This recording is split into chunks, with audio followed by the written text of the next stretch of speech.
I'm sure many of you remember back in the year 2000, everything came down to Florida, and whoever won this state was going to win the presidential election.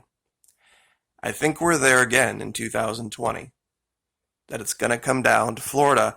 In today's video, I have more evidence that I really believe Joe Biden is going to pick a woman named Val Demings as his vice presidential candidate. Some new information has come out that shows Joe Biden is attempting to pull votes from the center. I really believe they know that they have lost the far left because of who he is, the demographic that's normally associated with him, and his history. This is going to be the problem. They need to start pulling people from kind of the center to maintain these fake numbers that they've been putting out. Now, also, real quick, just wanted to say thank you to everyone who has come to the Florida Maquis store at Teespring and gotten their official mask of the 2020 hoax virus collector's edition. Never let it be said the Florida Maquis doesn't have a sense of humor or irony. I don't think anyone was counting on someone taking this opportunity to use their fake story to promote even more about how fake it is. Now, let me be very clear. Wearing a mask for me is inconvenient, just like it is for everyone else. And it's annoying, but it's not part of some satanic ritual, and no one is going to collapse from wearing a mask. So I thought, why not take the opportunity to promote the current leader and have a little bit of fun in the process? So here it is in the store. A great many of you have come here and gotten yours. We are up to 23 masks, all sorts of different kinds of masks. We have one that says, "My other mask doesn't protect you either." That's got the Knights Templar or Hospitaller, either one. Contrary to popular opinion, no one knows you anything. Peace through strength, Donald Trump. Save America, Donald Trump. Bless your heart, the women for Trump.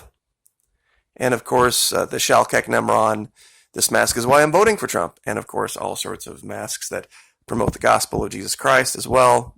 So just about anything you might want, we have. But Val Demings. Now, this is the woman that a few videos ago we revealed that she has bragged about when she was the chief of police for Orlando, finding, her quote, not mine, her quote, finding creative ways to get around policies and guidelines and restrictions that didn't just allow her to fire anybody that she didn't like. See, there's reasons that those laws and those policies and guidelines are there. It's to keep people in power from abusing that power.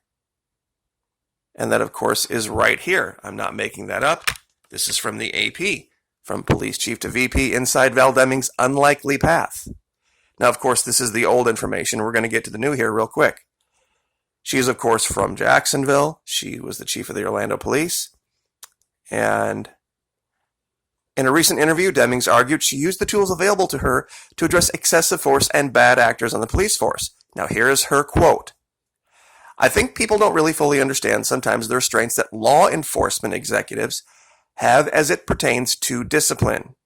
She insisted she, quote, "found some creative ways to get around," quote, "those rules and developed her own way to," quote, "force officers who I believed should not have been law enforcement officers to resign pending termination."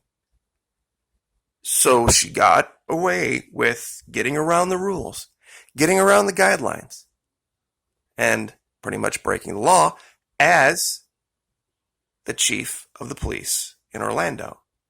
So she's comfortable with that. She's comfortable with, finding ways to get her own way. And she even reiterates this down here. In retrospect, Demings says one of her biggest problems is that throughout her career, she's not been the flashy or outspoken type and didn't speak up publicly about those efforts because she probably would have been prosecuted. Her parents, she said, quote, "taught me to be pretty humble." Her quote, If you use an I too many times, it's just not who I am. Now listen to the next sentence. Her quote, I just tried my best to do what was right. I did what I could when I could. So what does that tell you? That many I's and me's, total narcissist, that she will do anything at all, including bend or break the rules. Now, these 9 people are in charge of vetting the vice presidential candidates that Biden is looking at. We have, of course, Chris Dodd in the lower right. He's kind of in charge of the whole thing. Right above him, kind of a spooky character, a Dana Remus. Upper right, Eric Garcetti from Los Angeles. In the lower left, we have Cynthia Hogan. She was Biden's chief counsel. Wrote legislation in 1995 targeting patriots, by the way. Above her, we have Lisa Monaco, Mueller's deputy chief of staff. And then above her, out of all these people, and of course we have Robert Bauer, Obama in the center, and then his wife, Anita Dunn. She's kind of been associated with a who's who in Democratic Washington for a long time. But it's the woman in the upper right I want everyone to pay attention to. It's a woman named Lisa Blunt. Now, Lisa Blunt and Mr. Biden have been friends for quite some time. But what a lot of people don't know is Lisa Blunt is married to a man named Alex Bradley. Played for the Knicks, but also grew up in Bradenton, Florida. And she is the only African American of either gender that's in the vetting group at all. And of course, I put Mr. Obama in the center just because I think it's probably assumed that he's part of the choosing process. So the only African American woman in the circle that's in charge of choosing the VP has connections directly to Florida. Husband was born and raised in Bradenton. I don't think that's a coincidence. I really, really don't. Now, that's part of the new information. Here's also some new information. During the testimony in Congress of the Apple co-founder or founder, Amazon, Jeff Bezos, Pichai, I think this guy's name is. She grilled this guy on a topic that is largely associated with the right, the privacy issues and the censoring of conservative ideals. See, I think Biden is bringing her in to reach to the center, to reach to people that were, kind of in the middle. And last election, Hillary was so bad, they couldn't possibly bring themselves to vote for her. So they voted for Trump. I think that's what he's trying to do with Val Demings. Because she read this chief of Google, the Riot Act. And just to give you an excerpt here, her question, more user data equals more money. Is that correct? Demings asked.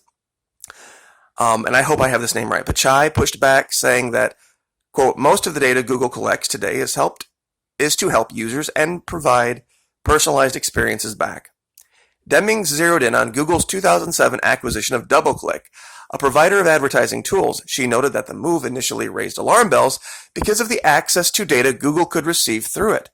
But Google executives said at the time that they would keep DoubleClick's database of web activities separate from information the company collects through other accounts, such as Gmail.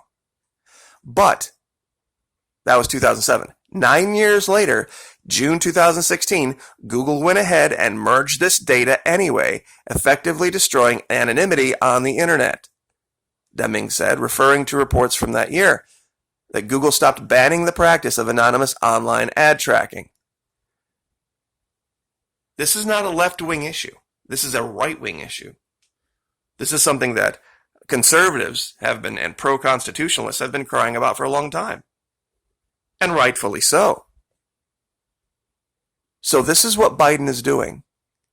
Biden is attempting to pull from the middle. And this woman having the husband who's from Florida, and everything that I'm seeing, Kamala Harris doesn't get him anything. The other candidates that he's looking at don't bring him anything. Val Demings could deliver him Florida. If we're not careful, if we don't stand up and start speaking and using every tool we have to speak. This mask is why in November I'm voting Trump. Ladies, you're going to be a big part of this too. Bless your heart, women for Trump. Save America. Peace through strength. You have an opportunity to, in your own sphere, use psychological operations. Especially ones like this. To promote conservative ideals. So, just saying. This guy has been in D.C. for a long time. The group he has around him has been in D.C. for a long time. Don't agree with them politically or even philosophically, but they're not a bunch of dummies. They know exactly what needs to happen in these elections, and it all boils back down to Florida. If Biden loses Florida, Trump gets 4 more years. It's just that simple. It's just that simple. So I will leave it there. Like, share, subscribe. Thank you, everyone, for the support. I sure appreciate it, and we'll see you next time.